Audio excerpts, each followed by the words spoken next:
Babylon का सबसे अमीर आदमी, आर्थिक सफलता के शाश्वत रहस्य धन दौलत पर लिखी सबसे प्रेरक पुस्तक।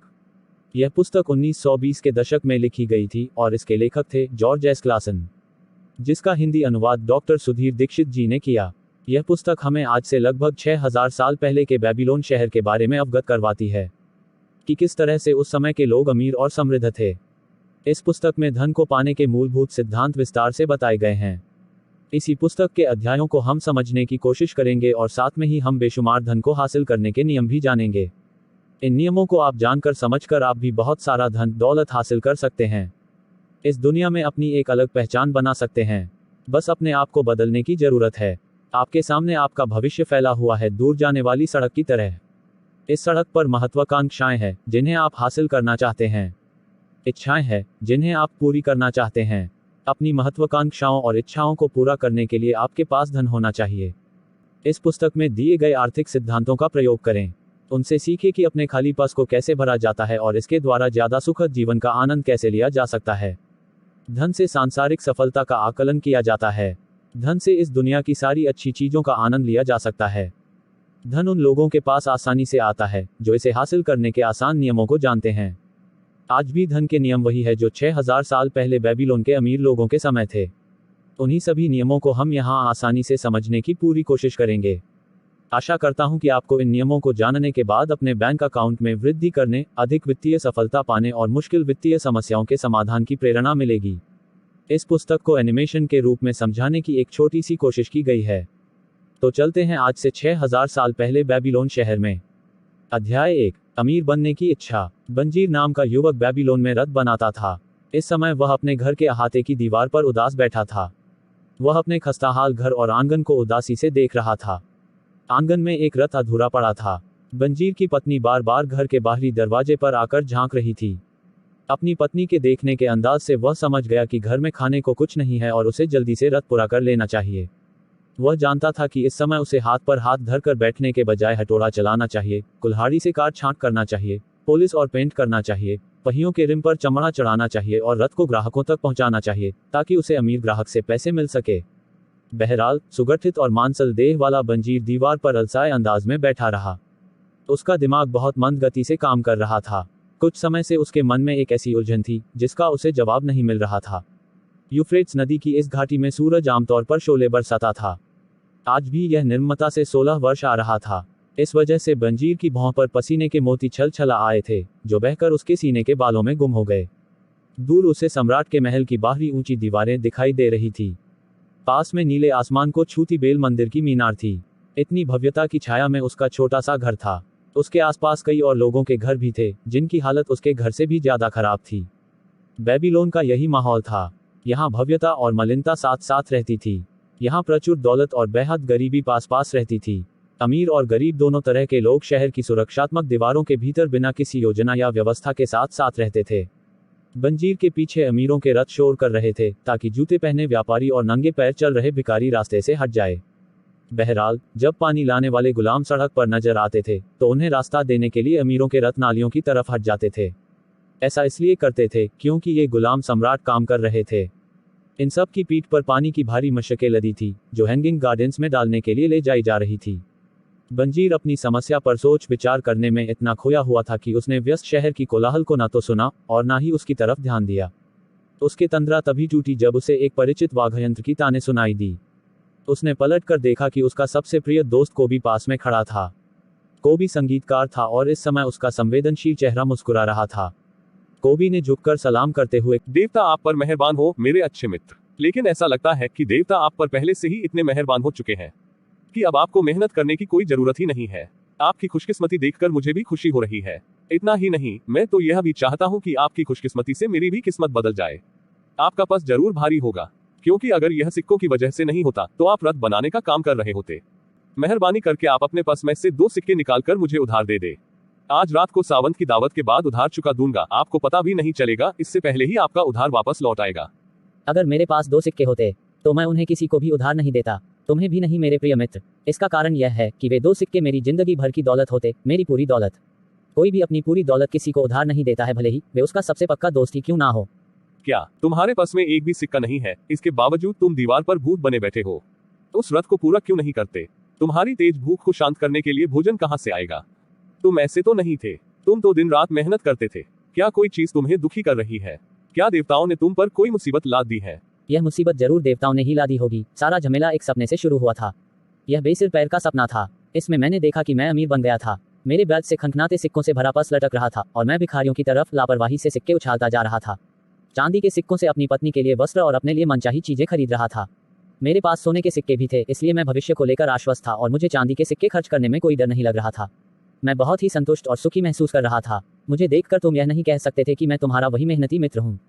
तुम मेरी पत्नी को भी नहीं पहचान सकते थे, क्योंकि उसके खुशी से दमकते चेहरे पर झुर्रियों का नामो निशान नहीं था। एक बार फिर से उतने ही सुंदर और खुशमिजाज लग रही थी जितनी हमारी शादी के समय लगती थी। सचमुच बहुत बढ़िया सपना था, परंतु इतने अच्छे सपने की वजह से तुम दुखी होकर दीवार पर क्यों बैठे हो? क्योंकि जागने पर मैंने देखा कि मेरा पर्स खाली था। मेरे अंदर विद्रोह की भावना सुलगने लगी। आओ हम इस बारे में विस्तार से बात करें, क्योंकि जैसा समुद्री यात्री कहते हैं, हम एक ही नाव में सवार है। बचपन में हम दोनों ने धर्म गुरुओं से एक साथ शिक्षा हासिल की। किशोरावस्था में हमने साथ साथ मौज मस्ती की। बड़े होने पर साथ साथ हम दोनों गहरे मित्र बन गए। हम संतुष्ट लोगों की तरह रहते हैं। दिन रात मेहनत करने और अपनी पूरी कमाई खर्च करने के बावजूद हम संतुष्ट रहे हैं। इतने सालों में हमने बहुत पैसा कमाया, परंतु हमें कभी भी दौलत की खुशी का जरा भी एहसास नहीं हुआ। इसके लिए हमें सपनों का सहारा लेना पड़ता है। अब मेरे मन में यह विचार आता है कि क्या हम गूंगी भेड़ों जितने मूर्ख हैं? हम दुनिया के सबसे अमीर शहर में रहते हैं। यात्री कहते हैं कि इतनी दौलत दुनिया में और कहीं नहीं है। हमारे आसपास बेशुमार दौलत बिखरी पड़ी है, परंतु हमारे पास कुछ भी नहीं है। मेरे प्यारे दोस्त, आधी जिंदगी कड़ी मेहनत करने के बाद भी तुम्हारा पर्स खाली है और तुम मुझसे कहते हो, मेहरबानी करके आप अपने पर्स में से 2 सिक्के निकालकर मुझे उधार दे दे। मैं आज रात को सामंत की दावत के बाद उधार चुका दूंगा। इसका मैं क्या जवाब देता हूँ? क्या मैं यह कहता हूँ, यह रहा मेरा पर्स, इसमें से जितने सिक्के चाहो खुशी खुशी निकाल लो? नहीं, इसके बजाय मैं यह कहता हूँ कि मेरा पर्स भी तुम्हारे पर्स की तरह ही खाली है। आखिर इसकी क्या वजह है? हमारे पास धन टिकता क्यों नहीं? हम संपत्ति क्यों नहीं जोड़ पाते हैं? हम इतना ही क्यों कमा पाते हैं ताकि हम जिंदा रह सके और हमारे भोजन तथा वस्त्रों की मूलभूत जरूरतें ही पूरी हो सके? और इस बारे में भी सोचो कि हमारे बेटे भी हमारे ही पदचिन्हों पर ही चल रहे हैं। क्या वे और उनके पुत्र भी इस सोने की नगरी में हमारी तरह गरीब रहेंगे? क्या उन्हें भी बकरी के दूध और दलिये से पेट भरना होगा? बंजीर, हमारी दोस्ती को इतने साल हो चुके हैं, परंतु तुमने पहले कभी ऐसी बातें नहीं की। अब तक मैंने कभी इस तरह से सोचा ही नहीं था। सुबह होते ही मैं काम में जुट जाता था और अंधेरा होने तक जुटा रहता था। मैंने अपनी मेहनत से दुनिया के सबसे शानदार रथ तैयार किए। मुझे आशा थी कि मेरे बेहतरीन काम को देखकर देवता किसी दिन खुश होंगे और मुझे अमीर बनने का आशीर्वाद देंगे, परंतु देवताओं ने ऐसा कभी नहीं किया। अब मुझे यह एहसास हो चुका है कि वह ऐसा कभी करेंगे भी नहीं। इसलिए मेरा दिल उदास है। मैं अमीर बनना चाहता हूँ। मैं चाहता हूँ कि मेरे पास जमीन हो, मवेशी हो, सुंदर कपड़े हो और सिक्कों से भरा पर्स हो। इन चीज़ों को पाने के लिए मैं डटकर मेहनत करने को तैयार हूँ। इन चीज़ों को पाने के लिए मैं अपनी पूरी योग्यता और क्षमता से मेहनत करने को तैयार हूँ, परंतु मैं यह भी चाहता हूँ कि मेरी मेहनत का मुझे उचित पुरस्कार मिले। मैं एक बार फिर तुमसे पूछता हूँ, आखिर बात क्या है? दुनिया में इतनी सारी अच्छी चीज़ें हैं, परंतु वह हमें क्यों नहीं मिलती है? हमारे पास इतना पैसा क्यों नहीं है कि हम अपनी मनचाही चीज़ें खरीद सकें? काश मुझे इस सवाल का जवाब पता होता। मैं भी उतना ही असंतुष्ट हूँ जितने की तुम। संगीत बजाकर मैं जितना भी कमाता हूँ तत्काल खर्च हो जाता है। मेरे परिवार को भूखे मरने की नौबत ना आए, मुझे अक्सर इसकी योजना बनानी पड़ती है। मेरे दिल में एक प्रबल इच्छा बहुत समय से है। मैं ऐसा वाद्य यंत्र खरीदना चाहता हूँ जिससे मैं अपने मन में तैर रही संगीत की धुनों को सचमुच बाहर निकाल सकूं। ऐसा वाद्य यंत्र खरीदने के बाद मैं इतना बेहतरीन संगीत बजा सकता हूँ, सम्राट ने भी कभी नहीं सुना होगा। इस तरह का वाद्य यंत्र तुम्हारे पास होना चाहिए। बेबीलोन में तुमसे अच्छा मधुर संगीत कोई नहीं बजा सकता है। ना सिर्फ सम्राट बल्कि देवता भी खुश होंगे, परंतु तुम उसे खरीदोगे कैसे? हम दोनों तो सम्राट के गुलामों जितने गरीब है। घंटी की आवाज सुन रहे हो? वह देखो, सम्राट के गुलाम आ गए। इन गुलामों को देखो। इन गुलामों में ज्यादातर लोग हमारी तरह हैं। सभी गुलाम एक साथ नदी से बगीचे तक और बगीचे से नदी तक आते जाते हैं। ये लोग दिन भर साल भर यही काम करते हैं। उनके जीवन में सुख नहीं है, नहीं सुख मिलने की जरा भी आशा है। वे भूसे के बिस्तर पर सोते हैं, घटिया अनाज का दलिया खाते हैं। बेचारे गुलामों पर तरस खाओ कोबी। मुझे भी उन पर तरस आता है, परंतु तुम्हारी बातों से मैं समझ गया हूँ कि हमारे हालत भी उन्हीं जैसी है। हालांकि मैं खुद को स्वतंत्र मानता था। यह सच है कोबी, हालांकि यह विचार सुगत नहीं है। हम यह नहीं चाहेंगे कि हम भी हर दिन हर साल गुलामों जैसी जिंदगी जिए। काम करना, काम करना, काम करना, और इसके बाद भी कोई प्रगति, कोई तरक्की नहीं होना। क्या हम यह पता नहीं लगा सकते कि अमीर लोग अमीर कैसे बनते हैं? इसके बाद शायद हम भी उसी तरीके पर चलकर अमीर बन सकते हैं। अगर कोई व्यक्ति दौलत का रहस्य जानता हो और वह हमें बता दे तो शायद हम भी उस रहस्य को सीख सकते हैं। आज ही मुझे अपना पुराना मित्र अरकाद दिखा था। वह अपने सुनहरे रथ पर सवार था। उसने मुझे देखकर अनदेखा नहीं किया जिस तरह बाकी अमीर लोग करते हैं। इसके बजाय उसने अपना हाथ मेरी तरफ हिलाया कि सब लोग यह देख ले कि वह संगीतकार कोबी का मुस्कुराकर अभिवादन कर रहा है। लोग कहते हैं कि अरकाद बेबीलोन का सबसे अमीर आदमी है। इतना अमीर कि सम्राट भी खजाने के लिए समय समय पर उसकी मदद लेता रहता है। इतना अमीर, अगर वह मुझे गई रात के अंधेरे में मिल जाए तो मुझे डर है कि मेरा हाथ उसके मोटे पर्स पर चला जाएगा। बकवास। इंसान की दौलत उसके पस में नहीं होती है। अगर पस में लगातार धन ना आए तो मोटा से मोटा पस भी जल्दी ही खाली हो जाएगा। अरकाद की आमदनी इतनी ज्यादा है कि वह कितना ही दिल खोलकर खर्च करे, उसका पस हमेशा भरा ही रहता है। आमदनी ही तो सबसे बड़ी बात है। मैं चाहता हूँ कि मेरे पस में भी आमदनी आती रहे, भले ही मैं दीवार पर बैठा रहूं या दूर देशों की यात्रा करने चला जाऊं। अरकाद को मालूम होगा कि आमदनी कैसे बढ़ाई जा सकती है। क्या तुम्हें लगता है कॉबी कि वह मेरे जैसे मंदबुद्धि व्यक्ति को यह बात स्पष्टता से समझा सकता है? हाँ, बिल्कुल समझा सकता है मेरे मित्र। मैंने सुना है कि उसने अपने पुत्र नोमाजिर को यह ज्ञान दिया था। इसके बाद नोमाजिर निनेवा गया और अपने पिता की सहायता के बिना ही बहुत अमीर बन गया। कॉबी, तुमने एक बहुत बेहतरीन विचार दिया है। अच्छे मित्र की समझदारी भरी सलाह मुफ्त में मिलती है, और अरकाद हमेशा हमारा अच्छा मित्र रहा है। इस बात से कोई फर्क नहीं पड़ता है कि हमारे पास खाली है। हमारी गरीबी अब हमें नहीं रोक सकती है। हम सोने की नगरी में गरीबों की तरह रहते रहते तंग आ चुके हैं। हम अमीर बनना चाहते हैं। आओ अरकाद के पास चलकर उससे यह सीखे कि हम अपनी आमदनी और दौलत कैसे बढ़ा सकते हैं। तुमने मेरे दिल की बात कह दी। तुम्हारी बातों से मेरे मन में एक नया विचार आया है। अब मैं यह समझ गया हूँ कि हम कभी अमीर क्यों नहीं बन पाए। सच तो यह है कि आज से पहले हमने कभी अमीर बनना ही नहीं चाहा। तुम्हारा लक्ष्य यह था कि तुम बेबीलोन के सबसे मजबूत रथ बनाओगे और तुम लगन से उस दिशा में मेहनत करते रहे। तुमने अपने सर्वश्रेष्ठ प्रयास उस लक्ष्य को समर्पित कर दिए, इसलिए तुम उस काम में सफल हुए। मेरा लक्ष्य बेहतरीन संगीतकार बनना था और मैंने उस दिशा में मेहनत की।